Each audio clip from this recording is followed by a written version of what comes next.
Selamat siang kelas B. Selamat siang, Ibu. Oke. Kali ini kita kuliah farmakologi dan toksikologi 2 ya. Ini pertemuan pertama yang saya ampu di paruh kedua semester 4 ini. Jadi semester 4 farmakologi toksikologi 2 diampu oleh tim. Ada Ibu Nur dan Ibu Rilke ya. Saya mengampu dari pertemuan ke-8 hingga pertemuan ke-14. Jadi ada 7 topik. Nah, sebelum UTS Anda sudah belajar mengenai apa saja? Ya? Ya, sistem hormon. Kemudian Anda sudah diajarkan juga oleh Ibu Nur mengenai renin, angiotensin, aldosteron ya, sistem RAA atau ya. Jadi seharusnya saya bisa masuk dengan topik diuretik, tetapi selain diuretik itu ada topik anti-infeksi. Nah, hari ini saya akan mengajarkan dulu tentang anti-infeksi. Ya, jadi kita nanti belajar anti-infeksi itu ada antibiotik, anti jamur, antivirus ya, dan anti parasit. Setelah itu baru Ibu ajarkan berkaitan dengan diuretik. Ya, diuretik itu berkaitan dengan topik yang sudah Anda terima di sebelum UTS dengan Ibu Nur. Karena Anda sudah paham tentang RAAS, nanti waktu Ibu ngajar tentang diuretik, saya harap Anda masih ingat ya. Baik, untuk kali ini infeksi, sebelum Ibu mengajarkan berkaitan dengan farmakologi dan toksikologinya, saya ingatkan dulu, saya berikan penyegaran dulu untuk Anda berkaitan dengan infeksi itu sendiri. Bagaimana bisa terjadi infeksi ya? Ini capaian pembelajarannya. Anda diharapkan dapat memahami mengenai infeksi. Nah, karena kita belajar farmakologi dan toksikologi, sama seperti yang saya ajarkan di semester lalu, berarti Anda harus paham mekanisme kerja obatnya, ya, kemudian dosisnya, efek samping, kemudian cara mengatasi. Nah, efek samping dan cara mengatasi ini berkaitan dengan toksikologinya. Jika ada efek toksik atau efek berbahaya dengan penggunaan anti-infeksi juga Anda harus tahu. Tidak semua, tidak apa-apa, yang penting yang khas atau yang menjadi peringatan ya, yang penting. Emergency. Kemudian ya, terapi anti-infeksinya tadi Ibu sudah jelaskan, ada antibiotik, antivirus, anti jamur, dan anti parasit. Ya. Sehingga kalau Anda belum paham berkaitan dengan mekanisme kerja atau kalau dosis masih mudah kan Anda bisa membaca ya kalau sudah praktek. Tapi mekanisme kerja saya harap Anda paham betul. Kalau infeksi, makanya saya mau jelaskan dulu mengenai patogenesisnya sedikit di awal supaya Anda tahu, oh ternyata anti-infeksi itu bekerjanya begini kurang lebih. Sehingga dia bisa mengatasi infeksi. Ya. Oke, karena ini pengantar infeksi, saya jelaskan mengenai pengertian infeksi dulu. Ada yang bisa berikan pendapat? Silakan Ona. Ona dulu ya, baru Indra ya. Menurut saya, infeksi itu suatu kondisi di mana tubuh itu terserang mikroorganisme berupa bakteri, virus, macam. Oke, infeksi kondisi yang mana tubuh diserang oleh mikroorganisme seperti bakteri, tubuh jamur. Baik, terima kasih Ona, bagus. Silakan Indah. Baik, Ibu, satunya kurang lebih sama ya, karena hanya penyakit yang disebabkan oleh mikroorganisme yang menyerang jaringan. Menyerang jaringan. Oh ya, baik. Terima kasih Indah dan Ona, jawabannya bisa saling melengkapi ya. Ada yang mau menambahkan atau sudah cukup? Cukup? Ya, kita pakai dulu jawaban dari Indah dan Ona. Tadi katanya penyakit yang disebabkan oleh mikroorganisme. Nah, mikroorganismenya ditambah dari Indah tadi yang menyerang jaringan. Baik ya. Jadi infeksi itu proses masuknya invasi, ya, masuk dan merusak. Ya, dia masuk dan merusak. Invasi dan multiplikasi. Setelah masuk memperbanyak diri. Begitu sudah panggilan alam dari mikroorganisme. Karena dia kalau tidak memperbanyak diri ya dia mati ya. Jadi dia berkembang biak, tetapi berkembang biaknya di dalam inang. Inangnya dalam hal ini utamanya manusia, tetapi hewan juga bisa ya, bahkan tumbuhan juga bisa terserang infeksi. Ya, makanya kalau tumbuhan terserang infeksi kan rusak tuh hasilnya, hasil kebun, hasil panen, hasil sawahnya ya. Hewan juga bisa, apalagi manusia. Jadi invasi dan multiplikasi dari mikroorganisme tadi sudah sepakat, bakteri, virus, jamur, dan jangan lupa parasit. Parasit apalagi di daerah tropis seperti kita, negara tropis, khususnya daerah NTT, ini kan banyak ya beberapa penyakit tropis. Nanti Anda belajar di semester 7 tropical disease. Penyakit-penyakit yang sering terjadi pada negara tropis. Salah satunya kan malaria, ya kan kita endemi ya, daerah endemi. Kemudian tadi sudah disampaikan, dia mengakibatkan kerusakan pada jaringan dan juga organ.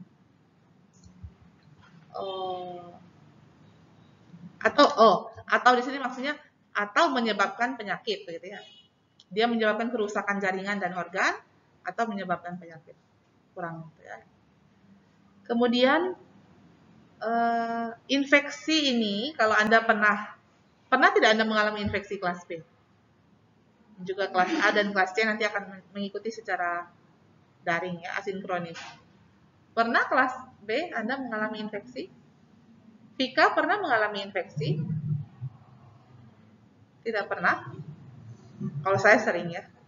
Dari infeksi pernapasan sampai pencernaan, sampai peritonitis juga pernah ya. Ibu sering mengalami infeksi. Saya pikir hampir semua kita mengalami lah ya. Yang paling ringan ya infeksi karena virus ya, flu, influenza, virus hemofilus influenza ya. Nah, infeksi ini dapat menunjukkan gejala secara nyata. Jadi kita merasakan gejalanya. Pusing, ya, demam. Apa saja gejala infeksi? Ya, Indah? Atau tandanya?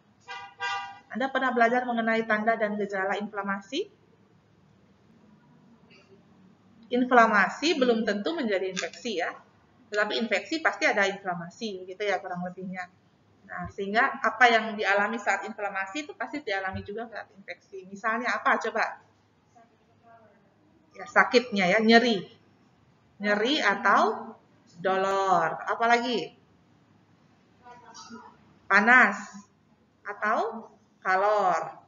Ya, harus diingat itu gejala inflamasi. Apalagi? Selain dolor, kalor, bengkak. Ya, bengkak. Anda kalau tenggorokan infeksi ya bengkak. Ya. Radang atau radang. Kadang infeksi, kadang awalnya hanya radang ya. Radangnya tidak diatasi dengan baik, bakteri berkembang biak jadi infeksi. Ada pembengkakan tumor. Satu lagi apa? Dolor sudah, tumor sudah, kalor sudah, panas. Yang terakhir kemerahan. Merah, rubor. Jadi rubor, kalor, dolor, tumor. Ya, ada 4. Yang terakhir nanti ada perubahan fungsi. Fungsiolesa ya. Nah, itu menunjukkan gejala. Ada gejala klinisnya. Ada juga yang tidak menunjukkan gejala. Subklinis kita sebutnya. Klinis, kelihatan gejalanya. Oh, ini meriang, betul. Kemudian sakit perutnya, misalnya karena tifus ya, sakit perutnya, kemudian demam. Apalagi? Daerah dekat perut merah. Kalau di USG ada kemerahan bengkak dan merah. Apendisitis misalnya ya. Kadang pada usus buntu. Nah, itu menunjukkan gejala. Kadang-kadang tidak menunjukkan gejala. Apalagi kalau bakteri, virus, atau jamurnya dorman ya, dalam kondisi istirahat ya. Seperti itu.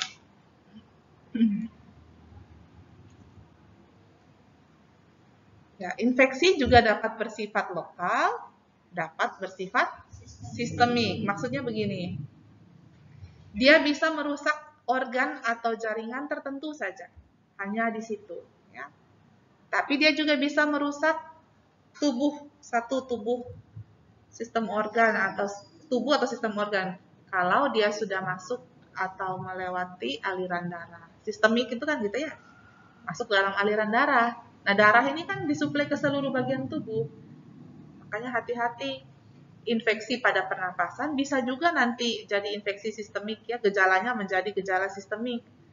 Demam, meriang, apa segala macam, bahkan sampai bakterinya kalau sudah sistemik masuk ke aliran darah bisa jalan-jalan kemana, ke otak, kemana. Itu yang berbahaya. Sepsis. Nanti karena kita belajar tentang infeksi, nanti Anda akan juga banyak mendengar indikasi antibiotik atau antivirus, antibiotik terutama ya, itu untuk sepsis. Sepsis itu apa? Ada sepsis, ada septic shock, ada SIRS ya. Nanti Anda belajar di semester 7 kalau saya tidak keliru ya. Dia bisa bersifat lokal. Lokal itu setempat saja ya. Misalnya apa infeksi lokal? Coba kelas B. Infeksi lokal, ayo.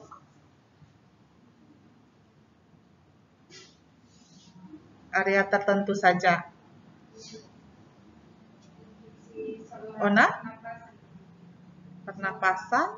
Pernapasan bisa jadi sistemik ya. Ya kalau awal seperti COVID-19 ini kan bisa jadi sistemik ya. Ada lagi contoh lain, Ona atau Vanessa? Bisa? Ada yang pernah sakit mata, konjungtivitis pernah? Matanya merah, bengkak, mengeluarkan kotoran, gatal, meradang, berair ya. Ya itu infeksi lokal hanya pada mata. Tidak lalu menular kemana-mana. Atau telinga misalnya. Atau kulit. Anda jatuh di area lutut misalnya, lututnya terbuka, tidak langsung diobati, lalu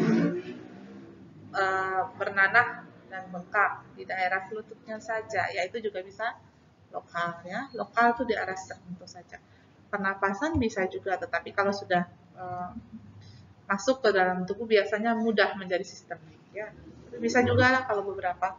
Kalau pernapasannya itu misalnya infeksinya infeksi tenggorokan, ya apa namanya, ayo faringitis atau laringitis, radang dulu lalu menjadi infeksi, bisa juga disebut lokal. Ada antibiotik untuk infeksi tenggorokan, jadi dihisap. Pernah tahu atau belum? Ya nanti kita belajar di sini ya, antibiotik kombinasi yang dihisap untuk hanya area tenggorokan saja yang infeksi. Nah, infeksi tadi kalau digolongkan berdasarkan lokasi atau cakupannya ya. Ada yang lokal, ada yang sistemik, menyeluruh atau tubuh berkaitan dengan aliran darah. Tapi bisa juga digolongkan berdasarkan penyebabnya. Ya, infeksi karena virus. Nah, kalau virus penyebabnya itu dia mikroorganisme. Virus itu mikroorganisme yang paling kecil. Tadi kita sudah sebut 4 ya, virus, jamur, bakteri, dan parasit. Nah, virus itu paling kecil. Sudah paling kecil, dia sebenarnya yang paling lemah karena kalau di luar inang dia tidak bisa berkembang, dia mati. COVID-19 ini penyebabnya apa? Virus SARS-CoV-2 kan? Nah, kalau penyebarannya lewat, nanti kita belajar penyebaran di belakang. Penyebarannya kan lewat droplet ya, waktu bersin, waktu batuk.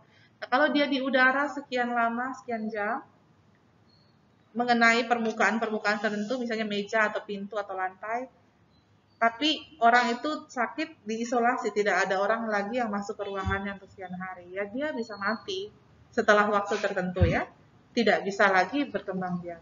Tapi kalau bakteri dan jamur ini lebih kuat, berbeda nanti, sedikit berbeda.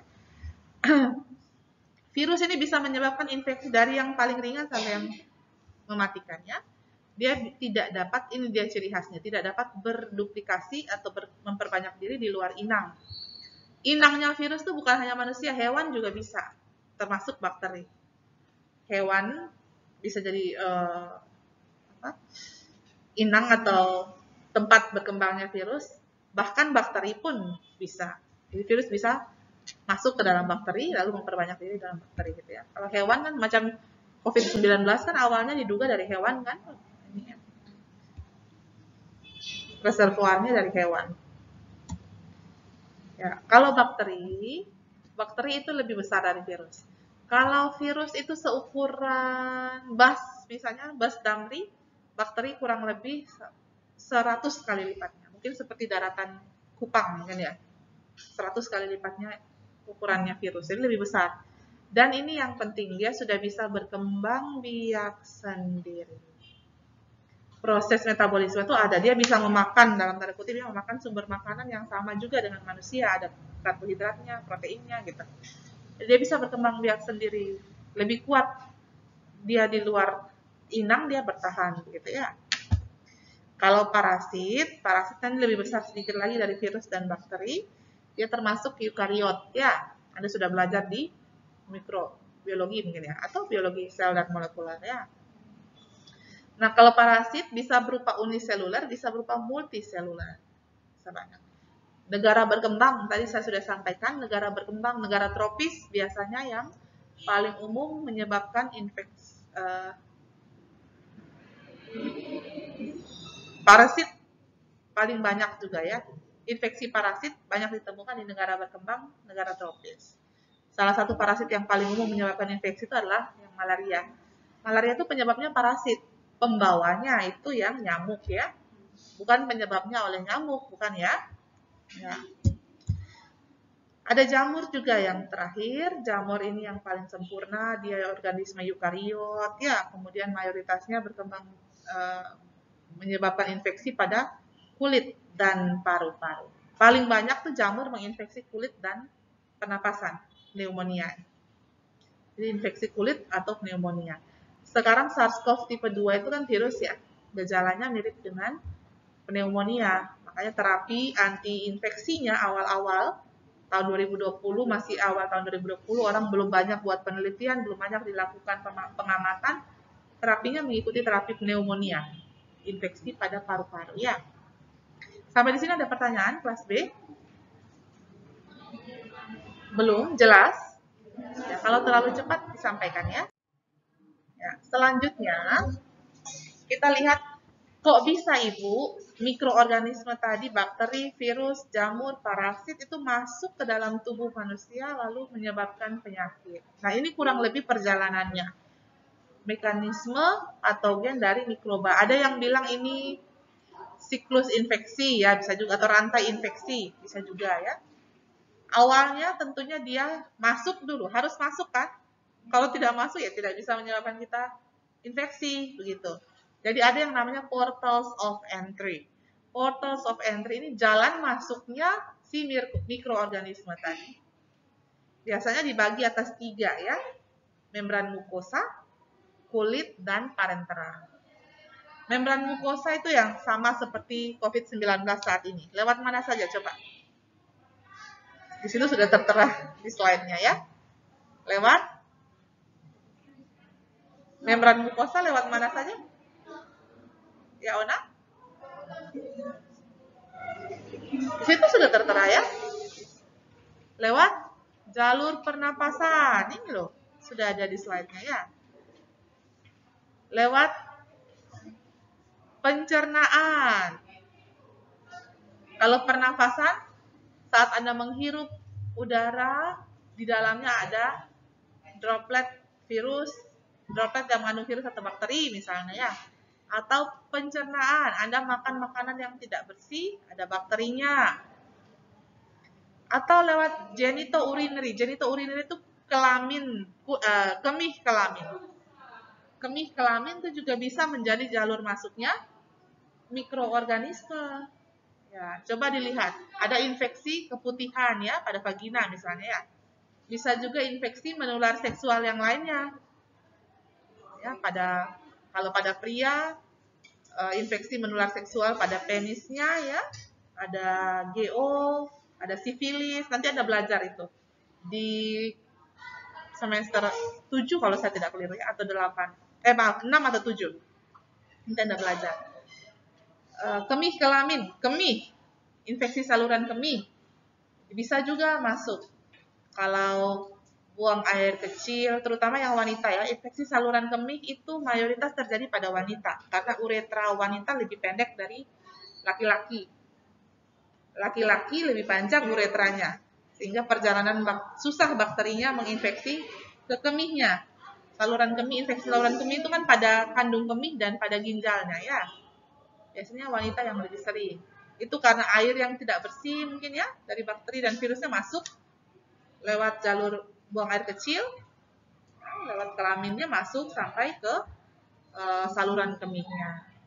Bisa juga konjungtiva, mata, ya, bisa juga menjadi jalur masuknya infeksi. Misalnya mata ini kan kadang-kadang kita tidak sadar, tangan kita yang kotor kita kucak-kucak mata ya. Kalau matanya gatal atau kemasukan debu, tanpa sengaja belum cuci tangan langsung pegang matanya. Itu juga hati-hati, bisa jadi tempat masuknya mikroorganisme ya. Kemudian kulit. Nah, kulit ini juga bisa. Kulit, terutama kulit yang terbuka ya. Kulit, misalnya Anda tergores, misalnya pisau atau tidak pakai sepatu, tidak pakai sandal, tidak sengaja menginjak paku. Nah, itu juga bisa jadi tempat masuknya mikroorganisme, parasit misalnya kalau di tanah berlumpur ya. Kemudian rute parenteral juga bisa. Nah, parenteral ini berarti lewat mana? Enteral itu lewat jalur pencernaan. Parenteral di luar pencernaan ya. Para itu kan di atas, di luar. Paranormal di luar normal. Orang yang tidak biasa. Parenteral di luar, enterik ya. Di luar pencernaan. Misalnya kalau rute parenteral itu Anda apa? Jarum suntik, betul Indah. Kalau ada pasien sakit pergi ke IGD, Anda kurang teliti misalnya ya, lalu tenaga kesehatannya menyuntikkan obat dengan jarum suntik yang bekas tanpa sengaja. Atau memang dengan sengaja berbagi jarum suntik kalau lagi nge-fly pakai narkoba, itu juga bisa. Jadi langsung masuk ke pembuluh darah. Lewat vena atau lewat lewat otot ya, pembuluh darah yang ada di otot intramuskular ya. Setelah dia masuk ke dalam tubuh, portals of entry, setelah bakteri, virus, jamur, parasitnya masuk, sejumlah mikroba tadi lalu menempel. Adherence itu kalau pada terapi obat itu artinya kepatuhan. Tapi kalau di sini artinya nempel. Menempel. Melekat, begitu ya.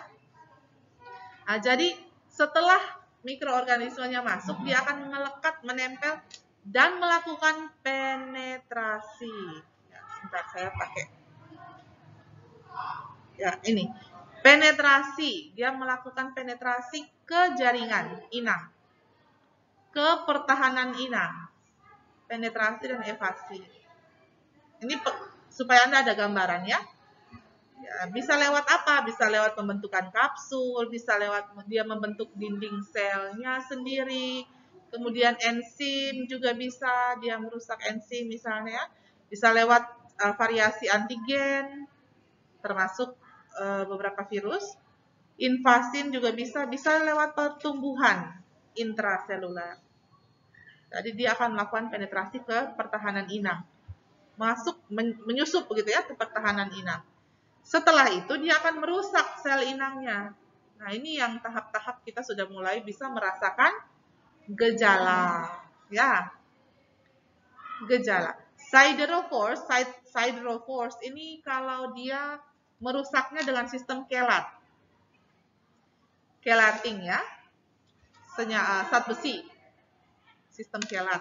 Kemudian bisa dia merusak langsung, direct damage, merusak langsung sel inangnya. Bisa dengan dia mengeluarkan toksin atau senyawa yang beracun dalam hal ini ya, namanya toksin. Ada yang eksotoksin, ada endotoksin. Bisa juga lewat konversi lisogenik. Konversi lisogenik ini untuk beberapa virus. Waktu virus mau merusak inangnya itu bisa juga lewat konversi lisogenik. Nanti Anda baca sendiri ya, karena ini kan bukan topik farmakologi sebenarnya ya. Ini sebenarnya di patologi. Tapi saya kasih pengantar supaya Anda ada gambaran terkait terapinya nanti. Bisa juga efek sitopatik ya, nanti ada baca lagi. Nah, setelah bakteri masuk, sebenarnya dia akan punya jalur atau waktu untuk keluar dari tubuh kita. Setelah dia memperbanyak diri, dia bisa keluar lagi ya. Tidak tahu apa yang ada dalam pikirannya bakteri, apakah dia bosan atau dia mau mencari mangsa yang lain ya. Jadi dia bisa keluar lagi dari tubuh. Jalur keluarnya, portals of exit, biasanya sama dengan portals of entry. Dia masuknya lewat mata, keluarnya bisa lewat mata. Jadi misalnya masuk lewat mata, merusak, menyebabkan infeksi, mata kita berair, keluar kotoran, di dalam kotoran itu juga dia bisa ada, nanti bisa menularkan ke orang lain gitu ya. Jadi lewat kotoran mata atau cairan mata yang keluar. Makanya sakit mata kok sering sekali menular. Kalau waktu SD kan Anda kadang-kadang, oh saya sakit mata kanan. saya bisa pindahkan ke kiri, oh pindah, atau pindahkan ke kamu, nanti pindah betulan.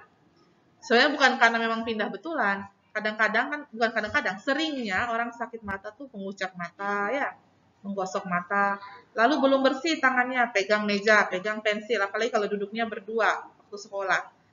Pinjam pensilnya, pinjam penggarisnya teman tuh kamu sudah pegang, dia pegang lagi, akhirnya menular ke orang sebelah. Biasanya sakit mata menular satu rumah tuh karena begitu, pegang mata, pegang gagang pintu, pegang meja, lalu tempat yang tadi dipegang lagi oleh orang lainnya. Makanya salah satu upaya pencegahan infeksi yang sekarang menjadi gencar kita dengarkan akibat COVID-19 itu apa saja? Salah satunya desinfeksi ya. Mencuci tangan ya betul, yang paling utama sanitasi. Sanitasi kan kebersihan. Kalau bersih ya pasti dia tidak. Apalagi kalau virus yang bisa dirusak oleh sabun, cuci tangan hilang, termasuk COVID-19 kan. Cuci tangan tidak sakit, tangannya bersih, memegang sesuatu aman. Bisa juga desinfeksi menambahkan senyawa kimia ya, menggunakan alkohol misalnya ya. Tapi kalau desinfeksi itu belum 100%, masih bisa kesempatan. Yang paling bagus tuh sterilisasi. Tapi ya masa kita di rumah mau sterilisasi? Kan tidak ya. Ya paling bisa ya kita melakukan sanitasi tadi, kebersihannya dan desinfeksi. Jadi umumnya dia akan keluar lewat jalur yang sama. Waktu Ibu ngajar di kelas C kemarin, bukan Anggi, Risa, dia bertanya, Ibu kalau yang masuk lewat parenteral, bagaimana keluarnya? Ya kalau lewat parenteral kan jarum suntik ya. Bisa juga dia keluarnya atau menularnya, atau ya keluar untuk menularkan ke yang lain lewat jalur parenteral juga bisa. Misalnya waktu teriris jarinya, kalau atau ada luka yang terbuka, jadi lewat darah lagi ya, seperti itu. Oke.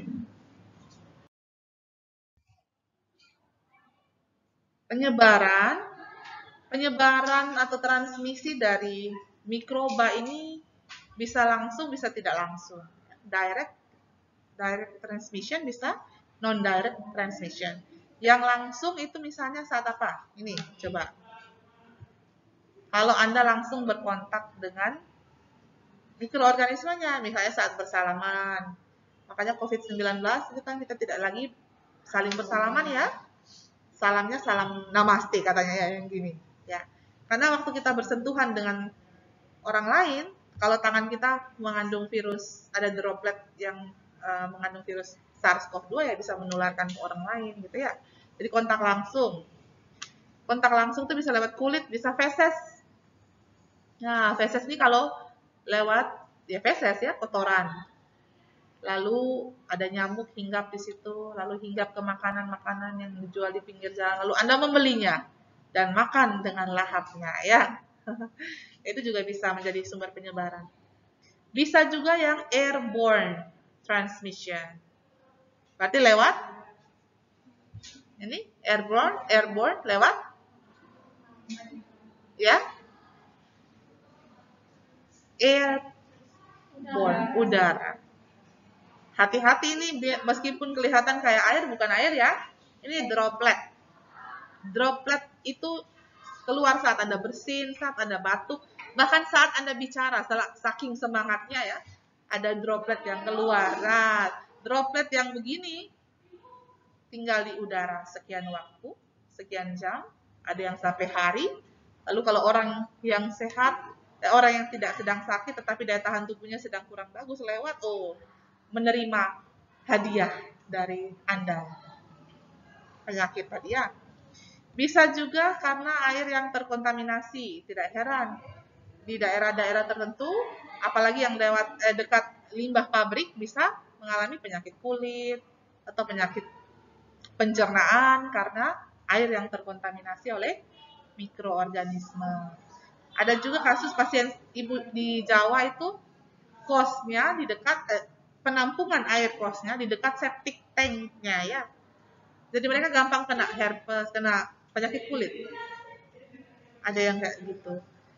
Kemudian ini juga bisa tadi yang Ibu bilang lewat bloodstream, lewat aliran darah ya, parenteral tadi. Penyebarannya bisa lewat situ. Makanan dan tanah, parasit ada banyak di tanah, cacing dan sebagainya. Kalau tidak bersih, bermain tanah, bisa juga jadi sumber penularan infeksi, gitu ya. Makanya kalau anak-anak sekarang kan program Indonesia, pemerintah Indonesia, obat cacing itu diterima di sekolah dasar, ya, setiap 6 bulan. Ada programnya, puskesmas bisa turun ke sekolah-sekolah dasar untuk memberikan obat cacing. Karena dia bisa juga untuk pencegahan, ya. Oke. Sekarang akibat infeksi itu ada banyak. Umumnya sifatnya minor dan singkat. Jadi infeksi terjadi minor, tidak membahayakan, singkat, tidak lama, beberapa hari lalu sembuh. Kan kalau Anda minum antiinfeksi umumnya 3-7 hari ya. Kalau infeksi yang akut kan. Ada beberapa yang 3-10 hari. Oke, sudah. Lalu sembuh Anda. Nah, tetapi beberapa infeksi, misalnya pneumonia, AIDS, meningitis, malah dia bisa jadi menyebabkan kematian. Bisa jadi jangka panjang dan menyebabkan kematian. Jadi infeksi ini bervariasi. Dari paling sederhana sampai yang paling berat, dari yang singkat sampai yang kronis, yang lama, ya. Beberapa jenis infeksi yang jangka panjang tuh misalnya disebabkan oleh virus ini, Human Papilloma Virus, HPV. Pernah dengar? Pernah. Ini menyebabkan kanker serviks, kanker pada leher rahim. Awalnya virus, ya. Kemudian dia berkembang menjadi kanker. Atau ini, bakteri Helicobacter pylori. Pernah dengar? Baru dengar? Biasanya disingkat H. pylori. Nah, kalau H. pylori ini paling unik. Salah satu yang unik. Karena apa? Dia tinggal di dalam lambung. Lambung itu kan punya asam lambung ya. Lambung kan sifatnya asam. pH-nya sekitar 2-3 lah. Bakteri atau virus, kalau kita makan makanan yang mengandung bakteri virus, kebanyakan tidak lalu menyebabkan kita sakit. Kenapa? Mati terkena asam lambung. Jadi asam lambung itu salah satu mekanisme pertahanan tubuh, ya, supaya kita tidak gampang terkena sakit. Kalau tidak Anda beli pentol di pinggir jalan, besok langsung sakit. Makan lagi, sakit lagi. Wah, tidak usah makan di luar berarti. Tapi karena ada asam lambung, kita bersyukur Tuhan menciptakan begitu luar biasanya, jadi tidak langsung sakit. Nah H. pylori ini bayangkan kalau dia bisa menginfeksi lambung, berarti dia tahan terhadap asam. Yang lain tidak tahan, dia bisa bertahan ya. Jadi kuat H. pylori. Kalau anak kuliahan kan kadang-kadang gastritis ya, itu tidak boleh dianggap sepele, karena gastritis menjadi kronis, lalu jadi GERD, reflux asam lambung berlebihan, lama-lama dinding lambung, mukosa lambungnya itu jadi terkikis ya, radang, memerah, lalu jadi luka. Nah, tukak lambung. Yang luka itu bakterinya bisa tinggal dan berkembang. H. pylori. Kalau tidak H. pylori ini bisa diobati dengan antibiotik ya, kombinasi. Biasanya 2 minggu sampai 1 bulan, lama dia minum antibiotiknya. Kalau dibiarkan atau sakit diobati tidak tuntas, makannya tidak dijaga, kambuh lagi dan seterusnya, bisa menjadi kanker lambung. Banyak pasien yang meninggal hanya awalnya karena sakit MAH ya. Hepatitis B dan C juga. Hepatitis A itu yang paling ringan, dapat sembuh sendiri dan sebagainya, kadang tanpa gejala ya. Hepatitis B bisa juga disembuhkan, ada yang menjadi parah. Hepatitis C itu yang biasa berkembang menjadi sirosis, kanker hati, menyebabkan kematian. Ada satu dosennya Ibu almarhum, dulu di Ubaya meninggal karena sirosis, ya, hati-hati. Nah, penyakit infeksi ada juga yang tidak menunjukkan gejala saat kita terinfeksi. Jadi waktu dia invasi dan berkembang tuh kita tidak muncul gejala. Mungkin saat itu daya tahan tubuh kita bagus ya, atau bakterinya sedang dorman dan sebagainya. Tetapi bisa muncul setelah bertahun-tahun. Misalnya kalau Anda tifus, Ibu kenapa dulu saya pernah tifus 3 tahun lalu, tapi sekarang kok saya tifus lagi, kan saya sudah sembuh waktu itu. Ya sudah sembuh, bakterinya masih tinggal dan dorman ya, waktu Anda sedang drop, daya tahan tubuhnya lemah, makanannya tidak dijaga, ada pemicu yang lain, stres, capek misalnya, bisa muncul lagi, gejalanya muncul lagi. Makanya kalau sudah tifus, Sekarang kan diagnosa tifus dengan tes Widal itu dihindarkan. Karena pasti ada 1/80 atau 1/160 pasti ada terbaca positif ya. Sebaiknya menggunakan yang IgM Salmonella pemeriksaannya. Tapi itu nanti di patologi ya, bukan di sini. Lanjut lagi. Ya. Tadi infeksi. Ibu kalau infeksi diobati dengan apa ya? Infeksi diobatinya dengan anti-infeksi. Atau umumnya disebut antimikroba. Kalau bahasa Inggrisnya antimicrobial ya. Antimikroba. Antimikroba itu obat-obat yang digunakan untuk mencegah bisa, mengatasi juga bisa. Jadi mencegah dan mengatasi infeksi pada manusia, hewan, dan tumbuhan berdasarkan mikroorganisme penyebabnya. Dari ini Ibu ada menulis buku, Ibu menjadi tim penyusun untuk buku Sadar Penggunaan Antimikroba. Balai POM di Kupang pada bulan Juni ini ada kegiatan besar untuk merekrut atau menciptakan 1.500 duta SAPA namanya. SAPA itu kepanjangannya Sadar Penggunaan Antimikroba. Jadi mereka merekrut 75 tenaga kesehatan. 75 tenaga kesehatan itu sebagai kader harus mendapatkan lagi 20, harus mengkader ke 20 orang. Jadi totalnya 1.500 duta. Duta SAPA yang paling banyak se-Indonesia. Rencananya mau memecahkan rekor demikian ya di NTT. Ada menyusun tentang anti-infeksi, tentang antibiotik, anti jamur, antivirus, antiparasit. Lalu Ibu jadi tim kontributor untuk penyusun satunya. Ibu diminta oleh salah satu kepala bidang di Balai POM. Kebetulan beliau adalah ketua pengurus daerah Ikatan Apoteker Indonesia NTT. Ibu juga pengurus di dalamnya. Beliau minta saya. Ini bukunya ya, tapi belum rilis. Jadi saya hanya ambil sepotong. Ini kreditnya untuk buku itu, penyusun buku duta Balai POM. Kalau sudah ada, mungkin saya bisa minta izin untuk share ke Anda atau bagaimana. Itu Anda juga bisa jadi duta loh, karena saya lihat itu konsepnya itu adalah menargetkan tenaga kesehatan dan mahasiswa kesehatan. Anda juga bisa jadi. Coba saya tanya ya, kalau sudah direkrut. Ya ini. Jadi berdasarkan penyebabnya, kalau penyebabnya bakteri ya diberikan antibiotik. Penyebabnya virus dapat antivirus, penyebabnya jamur anti-jamur atau antifungi, dan penyebabnya parasit antiparasit.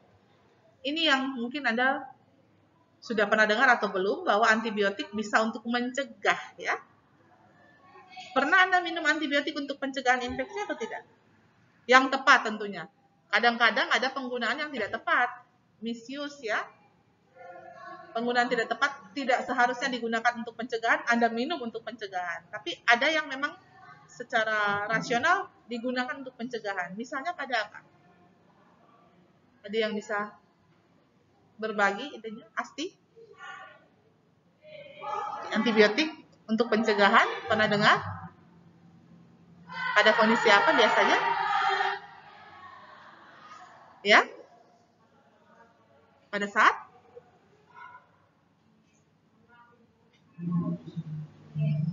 Biasanya itu kan sebenarnya bakteri, tapi kebanyakan menggunakan untuk virus, flu. Tapi ya boleh. Tapi itu yang penggunaan tidak tepat ya. Yang Ibu tanyakan memang rasional, dia digunakan untuk pencegahan. Ada yang bisa kasih contoh? Tidak tahu, belum tahu. Saat akan dilakukan pembedahan. Jadi pembedahan itu kan kita melukai, insisi ya, melukai kulit. Apalagi pembedahan yang, kalau pembedahannya kecil saja tidak butuh antibiotik profilaksis. Bisa pakai antibiotik setelah ditutup. Misalnya kalau mengeluarkan kutil yang kecil atau apa yang masuk ya, duri yang masuk lalu menyebabkan tidak bisa ditarik keluar, di insisi kecil sedikit. Tapi kalau pembedahan misalnya appendicitis atau pembedahan tumor, pembedahan kayak Ibu laparotomi, Ibu kan 2 kali ya, sesar dan laparotomi. Nah, dua-duanya itu termasuk belahnya lumayan, apalagi yang laparotomi membutuhkan antibiotik untuk mencegah terjadi infeksi. Jadi antibiotik dapat digunakan sebagai pencegahan, biasanya disebut antibiotik profilaksis, gitu ya, pencegahan infeksi.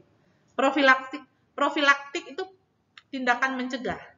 Jadi antibiotik profilaksis digunakan untuk mencegah infeksi pada pembedahan, gitu ya. Kalau antibiotik profilaksis diberikannya pre-operatif, sebelum operasi, atau peri-operatif, saat operasi, selama operasi. Itu bisa diberikan ya. Kalau post-operasi itu, post-operatif sudah operasi, ya itu berarti memang ada infeksi ya. Sudah kadung infeksi, tidak untuk pencegahan lagi ya. Jadi kalau infeksi pencegahan berarti sebelum atau selama saat operasi. Tadi yang Astiani contohkan, itu berarti penggunaan antibiotik untuk pencegahan tetapi yang tidak tepat. Nah, itu yang sekarang digencar-gencarkan oleh Balai POM, Badan POM, lalu turun ke Balai POM di Kupang, supaya kita sebagai mahasiswa kesehatan, Anda atau Ibu sebagai tenaga kesehatan, pendidik, mencadangkan masyarakat harus sadar penggunaan antimikroba. Yang seperti itu tuh tidak tepat. Karena kalau kita menggunakan itu terus, seperti itu terus polanya, dan banyak sekali kuman yang akan kebal terhadap antibiotik, wah, suatu saat kematian akan antibiotik itu sudah banyak loh. Tingkatnya sudah tinggi. Jangan sampai 10, 15, 20 tahun lagi menjadi lebih besar. Orang meninggal bukan karena penyakit, tapi karena resisten antibiotik atau antimikroba, antivirus, anti jamur, anti parasit ya. Yang paling banyak resistennya tuh antibiotik. Makanya kita harus betul-betul menjadi agent of change ya. Anda mengedukasi supaya jangan sembarangan. Anda juga jangan beli sembarangan. Jangan sampai Anda bilang kemana-mana, tidak boleh pakai antibiotik sembarangan. Lalu Anda sakit, dibeli amoxicillin dulu. Amoxicillin beli bebas seperti kacang goreng ya, tidak bisa ya. Ya, tadi Ibu sudah jelaskan antibiotik untuk infeksi bakteri, antivirus, virus, anti jamur, anti parasit ya. Antimikroba itu bisa dalam bentuk topikal. Tadi kan Ibu sudah bilang bahwa infeksi bisa bersifat lokal. Iya. Nah, kalau lokal kita bisa berikan antibiotik yang topikal. Misalnya apa? Coba angkat tangan. Misalnya Rosi, coba. Tadi Ibu ada contohkan infeksi. Ya, Indah? Misalnya? Siapa yang mau? Alfrian? Tadi contohnya infeksi lokal apa coba? Ya, mata. Misalnya infeksi pada mata, bisa kita berikan salep atau krim mata ya.